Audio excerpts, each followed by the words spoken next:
va donc aujourd'hui travailler sur l'amélioration d'un nouveau produit. Pour cela, on a choisi la baignoire. Et comme on l'a vu lors du dernier cours, je vais vous demander de lister un maximum de défauts, autant au niveau originalité, au niveau efficacité, au niveau utilité, au niveau fonctionnalité de la baignoire. Ok? Ok. Allez-y. Donc ça glisse, quand on sort de l'eau, c'est dangereux. Ouais. Quand les gens ils sortent du bain, ils ont froid. Une baignoire, il faut longtemps pour que ça se remplisse. Quand on bouge, on a tendance à mettre de l'eau partout dans la salle de bain. Aussi, certaines personnes ne veulent pas prendre de bain car ils disent se baigner dans de l'eau sale. Ok. Est-ce que vous pouvez me lister les défauts sur lesquels vous allez travailler dans la production d'idées? Ben, nous, ce qu'on a mis, c'est que dans son bain, on se relaxait, mais que pendant ce temps, on faisait rien. Pendant ce temps, on ne fait rien, c'est juste, oui. On a mis qu'on devait se relever pour sortir de la baignoire. Oui. Au fur et à mesure qu'on est dans notre bain, l'eau elle refroidit. On a mis ensuite que une baignoire ça prenait pas la forme de notre corps. Et donc nos questions ce serait de trouver un nouveau type de baignoire plus confortable avant, pendant et après le bain. Donc trouver un nouveau type de baignoire, plus confortable, avant, pendant et après. Ouais, c'est ça.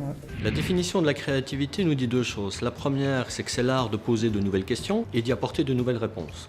Donc ce qui veut dire qu'être créatif n'est pas seulement apporter de nouvelles idées, mais également se poser de nouvelles questions. Un des outils pour ce faire est la défectuologie. La défectuologie consiste à partir d'un objet, à partir d'un service, d'une nouvelle façon de faire, de lister tous ses défauts et à partir de là, d'essayer, en processus de créativité, d'y apporter de nouvelles réponses. Maintenant que vous avez votre question brute, on va, comme on l'a souvent dit, travailler la question pour la rendre motivante, sous forme d'un défi, une question qui soit émotionnelle. Je vous laisse travailler dessus. Donc la question pour moi serait comment rendre nos baignoires le lieu d'extase, de prédilection. Moi je dirais comment rendre les gens accros à leur bain. Ou alors comment faire du bain la plus belle chose au monde. Moi j'ai mis comment faire de notre baignoire l'endroit le plus confortable sur Terre.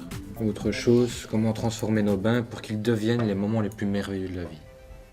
La question de départ est la question brute. De là, nous devons la challenger. La challenger pour la rendre beaucoup plus motivante et beaucoup plus attrayante. Pourquoi? Tout simplement pour stimuler la créativité.